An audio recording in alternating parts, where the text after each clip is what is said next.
Sveiki, esu Jonukas. Labai mėgstu keliauti, bet iki 2004 metų neturėjau galimybės.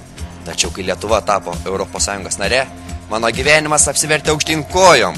Komeninis projektas suteikė man galimybę pažinti Europą. O, nebėra sienų. O, ne, pamečiau fotoaparatą. Manau, jis priklauso tau.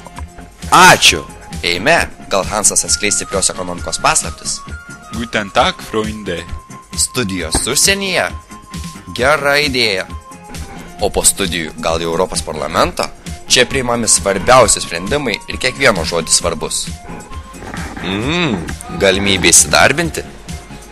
Pica? O jei užklups bėda, draugai padės jums visada. ES suteikė tiek daug galimybių. Dabar aš tikras lietuvis, europietis, ES pilietis.